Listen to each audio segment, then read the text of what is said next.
সে কিন্তু তার গার্লফ্রেন্ডের জন্য বা তার ওয়াইফের জন্য সে কিন্তু এখন কিডনি বিক্রি করতে চাচ্ছে। মানে বিষয়টা কোথায় যাচ্ছে দেখছেন? মানুষের কিন্তু লক্ষ লক্ষ টাকা রেন্ট থাকলেও কিন্তু তারা কেউ শিকার আসে না যে আমি আমার দেহের থেকে আমার একটা কিডনি বিক্রি করব।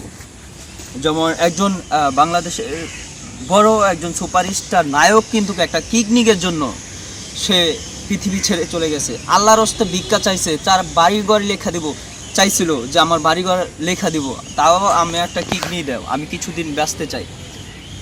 সেই কিডনি কিন্তু কেউ দেয় না, কিন্তু একজন গার্লফ্রেন্ডের জন্য বা সে মেয়েটাকে বিয়ে করেছে, এখন হয়তো গার্লফ্রেন্ড না, এখন হলো ওয়াইফের জন্য কিভাবে একটা ছেলে, যুবক ছেলে কিভাবে তার কিডনি বিক্রি করতে চায়। মানে আমি আপনার ওয়াইফের একটা কল দেবেন, এখন আমি তার সাথে আমি কথা বলতে চাই। তার ফোন এখন সুইচ অফ আছে। সুইচ অফ আছে, দেন না দে ঢুকে কিনা। তার ফোন সুইচটা অফ থাকার কারণটা কি?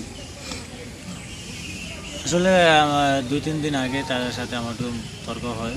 মুখে তর্ক করার সময় এককালীন সে ফোনটা ভেঙে ফেলে, তার জন্য আজকে এখন তার সিমটা অফ আছে। এই জন্য তাকে এখন কল করলেও তাকে পাওয়া যাবে না। আচ্ছা, এখন মেয়ে আছে কোথায় আর আপনি আছেন কোথায়? মেয়ে এখন আছে তার বাসায় আছে। আর এখন আমি টাকা ম্যানেজ করার জন্য এই রাস্তায় রাস্তায় ঘুরতেছি, দেখি যে যে কোনো কারণে যে কোনো পরিস্থিতিতে আমি টাকাটা ম্যানেজ করতে পারি কিনা। এই জন্য তার বাসায় আছে বলতে তার বাসা বলে তার বাবা আমার কাছে আছে। তার বাবা মার কাছে আছে, তো তার বাবা মার কাছে আছে। এখন আবার আপনাকে কেন বলতেছে যে আমাকে দিয়ে আসেন? মানে বুঝলাম না বিষয়টা। দিয়ে আসেন বলতে উনি একেবারেই আমার কাছে ক্লিয়ারলিভাবে চলে যেতে চায়, ঠিক আছে? তো চলে গেছে অলরেডি, আমি খবর পেয়েছি রাস্তাতে আসে। কিন্তু আজকে সকালে আমার বলছিল যে আপনি আমাকে দিয়ে আসেন, না দিয়ে আসলে সে আত্মহত্যা করবে, সে সুসাইড করবে, আমার লাইফ থেকে দূরে চলে যাবে, এরকম একটা হুমকি দিয়েছে। তো আমি যখন রাস্তায় রাস্তায় বেরিয়েছি, তো মাঝখান দিয়ে একজনের সাথে আলাপ করছি, যে সে আমাকে ফোন দিয়েছে যে তোর ওয়াইফ চলে যাচ্ছে। তো এখন সম্ভবত সে তার বাবা মার কাছে এখন পৌঁছে গেছে অলরেডি। আচ্ছা, আপনি যখন মেয়েটাকে নিয়ে পালায় আসলেন, সেই সময়টা আপনারা কোথায় গিয়ে উঠছেন বা কার বাসায় গিয়ে উঠছেন? আমি কামারপাড়া, আবদুল্লাপুর কামারপাড়াতে একটা বাসাতে আমি উঠছিলাম। সেখানে আমার একজন ফ্রেন্ড ছিল, তারাই আমাকে হেল্প করছে। আমাদের বিয়েটা দিয়ে দিয়েছিল। এখন আমি তাদেরকে দোষী করতে চাই না। এখন যে আমার লাইফে এসেছিল, সেই যদি নিজে ইচ্ছায় চলে যেতে চায়, আমি তাকে মানে কাদেরকে দোষী করতে চাচ্ছেন না, মানে একটু যদি ক্লিয়ার বলেন। যারা বিয়ের সাক্ষীতে ছিল, বিয়ের সাক্ষীতে তারা কি এরকম কোনো ষড়যন্ত্র করেছে যে মেয়েটা চলে যাক? না, তাদেরকে দোষারোপ করবেন কেন? শুধু শুধু তাদেরকে নিয়ে আমি কোনো কথা বলতে চাচ্ছি না, শুধু আমি আমার লাইফ নিয়ে কথা বলতে চাই। এখন আপনি কি করবেন? এখন কি আপনার ডিসিশন একটাই যে আপনি কিডনি বিক্রি করবেন? হ্যাঁ, আমি ডিসিশন একটাই, আমি কিডনি বিক্রি করব। আমি ঋণ পরিশোধ করতে চাই। ঋণ পরিশোধ করতে চান? ঋণ কয় লক্ষ টাকা ঋণ আছে? আমি 2 লক্ষ টাকা ঋণ আছে। 2 লক্ষ টাকা ঋণ আছে। দর্শক, আমি জানি না যে আপনারা কে কিভাবে নেবেন। আজকে জীবন গল্প নিয়ে আসছি সাগর বাদশার। তো আমি একটু বলতে চাই যে তার ফোন নাম্বারটা স্ক্রিনে দেওয়া থাকবে। যদি আপনাদের প্রয়োজন মনে হয় তার সাথে যোগাযোগ করবেন, যে কোনো বিষয় তার সাথে আপনারা শেয়ার করবেন, বা আপনারা সেই যে ডিসিশনটা নিছে এটা আপনার কমেন্টসের মাধ্যমে আমাকে জানাবেন যে ডিসিশনটা কি ঠিক করেছে নাকি ডিসিশনটা ভুল করেছে।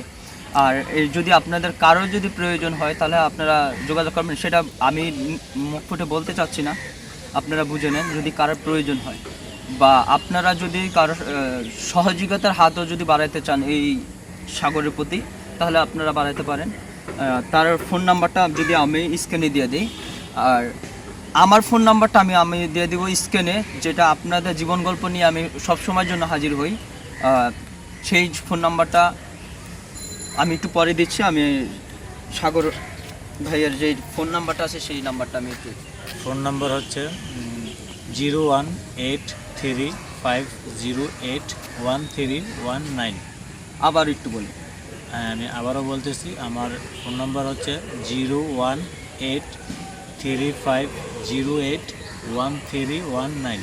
এটা হচ্ছে আমার ফোন নাম্বার। দর্শক, আমি আবারও বলতে চাই, আপনি ডিসিশনটা নেওয়ার আগে একটু ভেবে চিন্তে নিন। কারণ একটা লাইফ, একটা জীবন, একটা কিডনি থাকা মানে হলো মানে অর্ধেক মানুষের জীবনের লাইফ শেষ হয়ে যায়। একটা কিডনি থাকা, 2টা কিডনি থাকলে হয়তো মানুষের সাবল মতো চলতে পারে, ফিরতে পারে, ঘুরতে পারে, কিন্তু যে একটা কিডনি নাই তার জীবনটা কিন্তু একটু এলোমেলো হয়ে যায়, বা তার যে কাজ সেই কাজটা কিন্তু করার জন্য সেই ক্ষমতাটা থাকে না।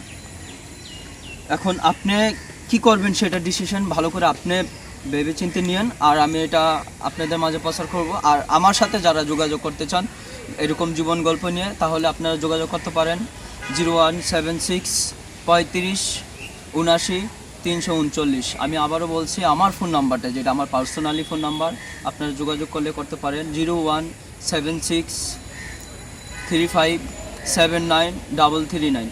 আপনারা যোগাযোগ করার জন্য এই নাম্বারটায় যোগাযোগ করবেন। তো আমি কিন্তু শেষ করে দিচ্ছি, ডিসিশনটা এখনও কি আপনি যদি বলতে চান তা বলতে পারেন। আমার ডিসিশন, আমি আসার আগে আমি অনেকবারই চিন্তা ভাবনা করছি, কিন্তু এটা ছাড়া আমার কাছে আর কোনো রাস্তা নেই। মানে আপনি কিডনি বিক্রি করে দিবেন, আপনার এইটাই ডিসিশন? আমার ডিসিশন এটাই। আর যদি কেউ আমাকে হেল্প করতে চায়, যে যদি আমার দিকে সাহায্যের হাত বাড়ায়, তাহলে হয়তো আমার লাইফটা, সামনের ভবিষ্যৎটা উজ্জ্বলই থেকে যাবে, আর আমার অন্ধকার লাইফে যাওয়া লাগবে না। যদি কেউ আমার দিকে সাহায্যের হাত বাড়ায়, তাহলে আমি এটা থেকে একটা সমাধান পাবো, ভালো সমাধান পাবো। মানে আপনি সাহায্য চাইতেছেন যদি কেউ সাহায্য করে? হ্যাঁ, যদি কেউ সাহায্য করে, যদি আমার লাইফে আর যদি এরকম যদি হয় যে আপনার যে ঝামেলাটা আছে, আপনার ফ্যামিলির যে আপনার ওয়াইফকে নিয়ে যে ঝামেলাটা আছে, সেই ঝামেলাটা যদি কেউ বা সমাধান করতে চায়, বা তার ফ্যামিলিও যদি সমাধান করতে চায়, তখন আপনি তো আর আপনার কিডনি বিক্রি করা লাগে না? না, আমার যদি সমস্যা সমাধান হয়ে যায়, তাহলে আমার আর কিডনি বিক্রি করা লাগে না। আর যদি কেউ যদি আমাকে সমাধান না করে, তাহলে তো আমি আর এই রাস্তা থেকেই আমি এটা সমাধান, এছাড়া আমার কাছে আর কোনো রাস্তা নেই।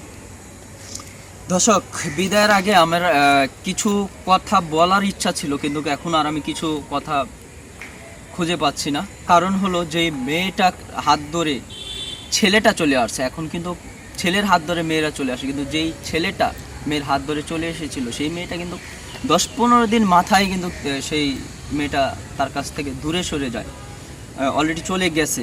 তা এখন একটা মেয়ের জন্য সে তার দেহের থেকে একটা কিডনি বিক্রি করতে চাচ্ছে। দর্শক, আপনারা কিন্তু অবশ্যই কমেন্টসের মাধ্যমে জানাবেন যে কেন এই ডিসিশনটা নিয়েছে, বা ডিসিশনটা কি ঠিক আছে বা ঠিক নাই। অবশ্য সবাই কমেন্টসের মাধ্যমে আপনারা জানাবেন, এবং কি লাইক কমেন্ট শেয়ার করে আপনার প্রিয় মানুষকে দেখার সুযোগ করে দিবেন, তারা যেন এই ভিডিওটা দেখে অনেক কিছু শিখতে পারে।